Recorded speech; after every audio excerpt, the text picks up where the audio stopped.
Well, we welcome everybody for this very important hearing. Obviously, you know it's on fentanyl and fentanyl-related substances. Before I begin, I want to take a moment to welcome members in the audience. We have about 30 guests, including parents of kids who have tragically died from fentanyl poisoning, as well as law enforcement officers who have a strong interest in this issue. We thank you all very much for your support of this hearing by being here. Fentanyl accounts for a vast majority of drug overdose deaths in the United States every year. In the last full year for which we have data, that'd be 2 years ago, around 75,000 lives were lost to fentanyl alone, and that happens to work out to be about 200 people dying every day. We titled this hearing, quote, "The Poisoning of America," end of quote, because most Americans don't know that they're taking fentanyl. My name is Bridget Noring. I am a wife, mother, grandmother, advocate, and founder of the Devin J. Noring Foundation, a foundation I wish didn't even have to be in existence. Today marks another month that my son, Devin Joseph Noring, was taken from my family at the age of 19, well before he ever got the chance to really begin life. You see, Senators, that is how parents like myself now measure time. It goes by the weeks, months, or years it has been since our children lost their lives. Devin was your average teenager. He had a passion for football, skateboarding, BMXing, and music. He was smart as a whip when it came to anything mathematical. He was his siblings, Haley and Caden's, biggest protector. He had plans to go to California this summer of 2020 to look into schools to continue his music education and become the musician he wanted to be. Unfortunately, he never made it. He had been suffering from blackout migraines and dental pain that he'd been under doctor's care for.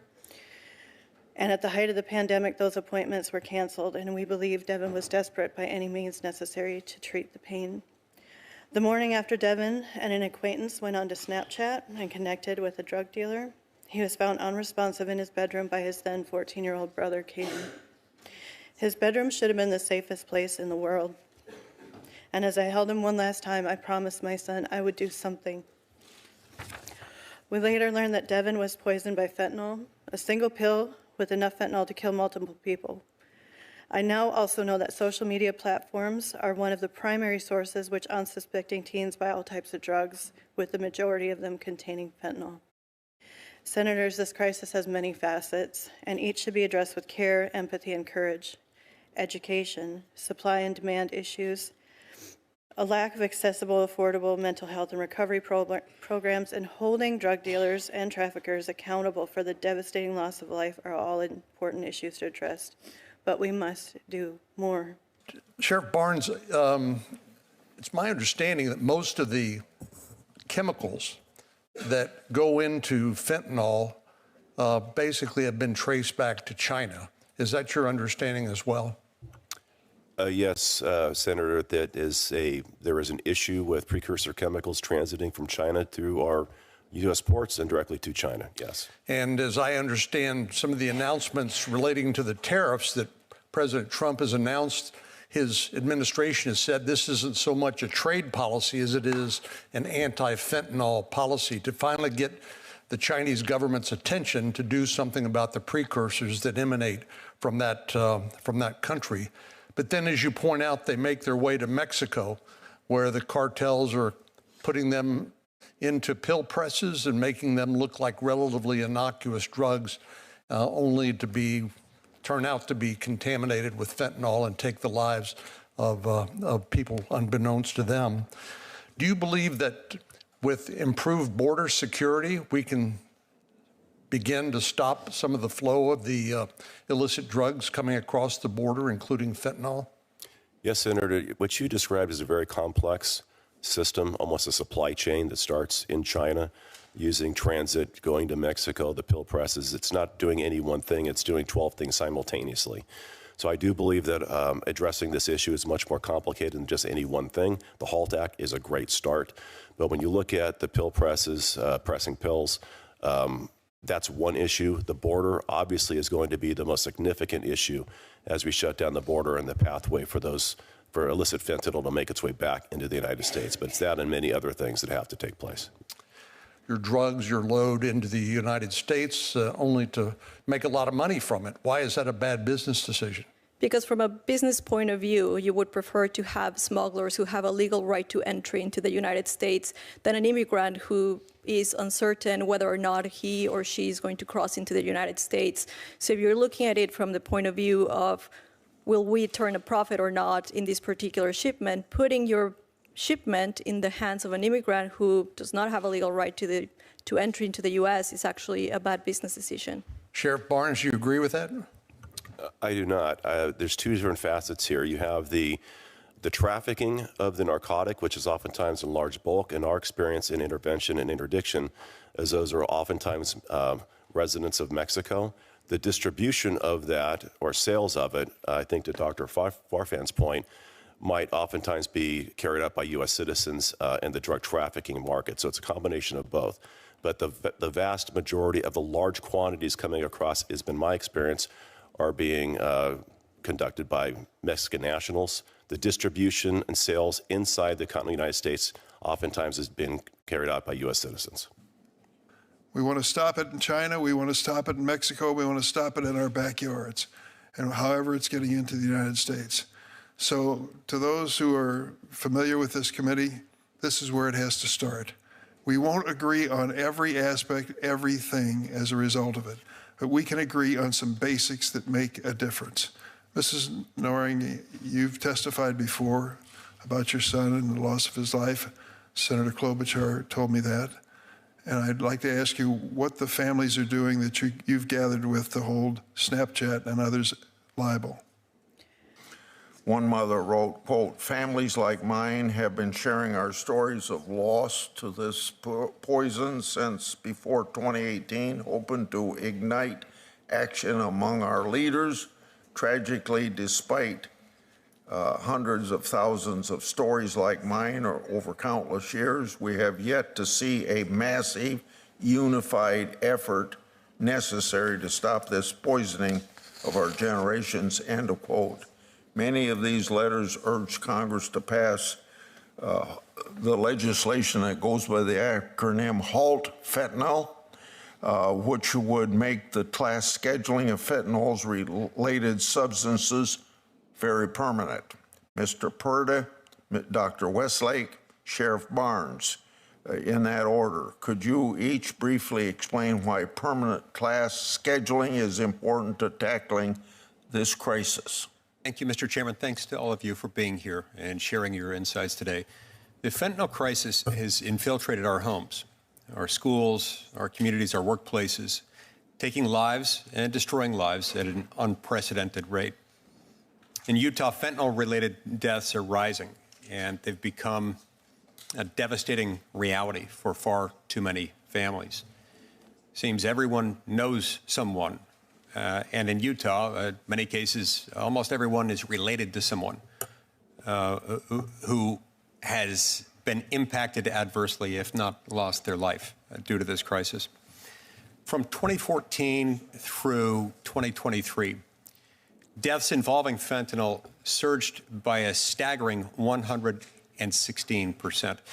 And in 2023 alone, over 600 times in Utah, someone returned home to find their son, their daughter, their sibling, their parent had lost their life due to a tragic opioid overdose. This marks a dramatic increase from just 23 deaths in 2014. Now, in 2023, Utah set a record for the most fentanyl pills seized in a year. Then, by the very next year, just 6 months into the year, by July of 2024, the DEA's Rocky Mountain Field Division had already confiscated well in excess of that, close to 800,000 pills, surpassing the entire year, record-breaking year of 2023, which recorded 664,200 pills in just 6 months. The sharp increase in fentanyl-related deaths has significantly outpaced the decline that we've seen in deaths from prescription opioids. So we took all these steps as the crisis emerged as significant, roughly a decade or so.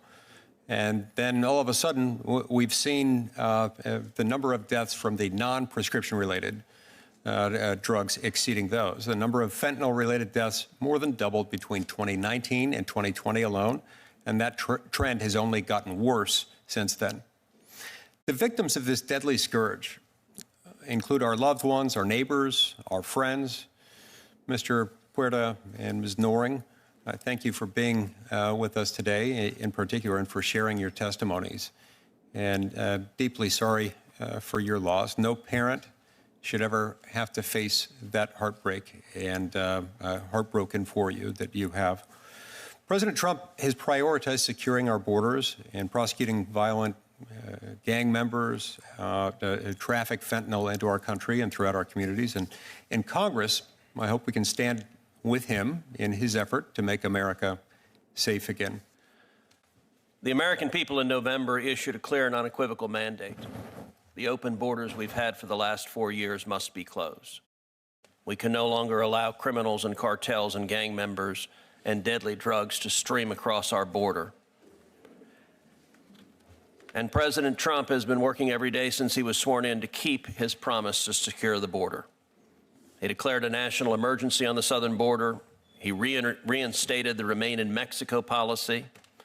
And just yesterday, President Trump negotiated that Mexico will station 10,000 troops at the southern border to help stop the flow of fentanyl into the United States. President Trump is doing his part to meet the mandate from the voters. We also in Congress must do our part to meet that mandate. That's why I hope that this committee supports the Halt Fentanyl Act, an act to permanently classify fentanyl-related substances as Schedule I under the Controlled Substances Act. Fentanyl and its analogs are extraordinarily powerful and extraordinarily destructive. Congress and the American people don't talk enough about fentanyl's dangerousness. So I want to talk a little bit about that. Dr. Westlake, you are an emergency room physician. How much fentanyl does it take to kill an adult human being? Well, this is 2,000, enough to kill 2,000 people. So it's 4 to 5 grains of sand is a lethal dose for an opioid-naive patient. 2 milligrams is what it takes. If you see on this photograph a penny, we all know the size of a penny, and those couple of flakes there are enough to kill an adult human being. Dr. Westlake, last year, approximately how many people died due to fentanyl overdoses? I believe it was around 70,000. This means, on average, 6,250 people died every single month due to fentanyl. And it's a number that tragically has skyrocketed during the Biden-Harris years. Sheriff Barnes, as a law enforcement professional on the front lines of the battle with fentanyl, can I ask you how many pounds of fentanyl were seized by Customs and Border Patrol at the border last year? Senator, unfortunately, I can't answer that. I can answer for my organization, but I know it was a lot and growing. It's 2,250 pounds of fentanyl. An astronomical figure. And let's actually, I want to put this into context. This packet of Sweet and Low. This packet, if it were full of fentanyl, could kill 500 people. Now take a look at this container. It's a container we're all familiar with. If this were full of fentanyl, it could kill 368,500 people. That's more than the entire population of Corpus Christi, Texas, or Lubbock, Texas. Now let's look at another packet. Something, again, all of us likely have in our kitchen. This single bag of sugar, if it were filled with fentanyl, could kill 905,000 people. Almost 1 million people. This single bag could take out the entire population of Austin, Texas, the capital of my home state. Now imagine 562 of these bags. That's how much fentanyl came into the United States of America in a single month. And how many lethal doses of fentanyl is in 562 bags? What came in a single month last year? 510 million lethal doses. In 1 month, more fentanyl came into America than it would be needed to kill every single man, woman, and child in the United States. This is a crisis we have to solve. Mr. Puerta, Ms. Noring, thank you both for being here. Thank you for your courage. I will say, as the father of 2 teenage girls, you've lived a nightmare that every parent is terrified of.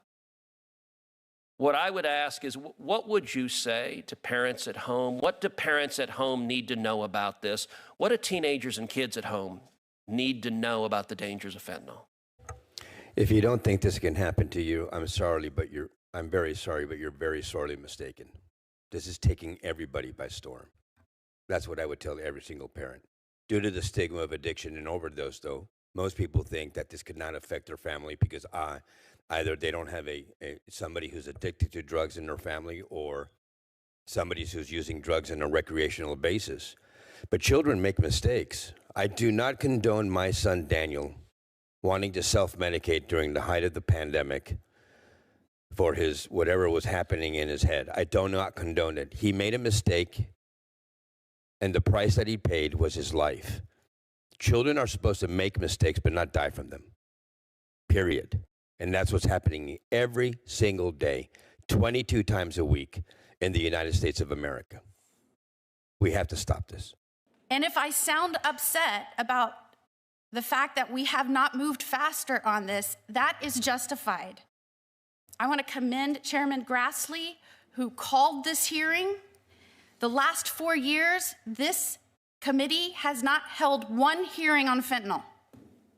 And again, I will repeat, this is the leading killer of working and fighting age Americans. And whether you are a lab in China, whether you are a cartel in Mexico, whether you are an organization that is sitting by while your company or your platform is being used to facilitate the trafficking of fentanyl and fentanyl-related substances, this is happening on purpose. This is intentional. No one can say that it is not, because things can be done. Like, I don't know, start with a hearing to talk about fentanyl.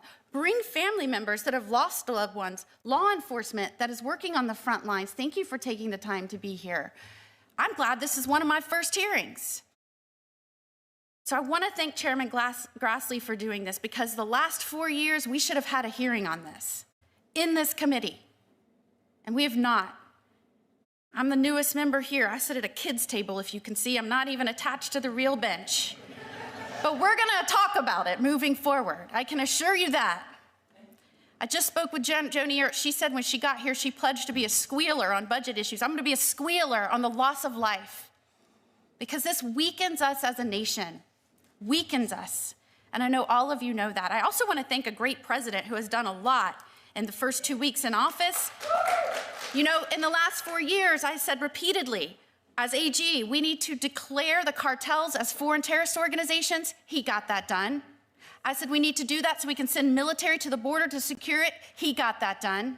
Oh, and by the way, when I pointed out, as Dr. Farfan said, transnational problems require transnational solutions. When I pointed out that the Mexican president at the time said, fentanyl is not our problem. I'm a Mexico first president. Fentanyl is an American problem. Soon thereafter, our commander-in-chief said that Mexico was a great partner.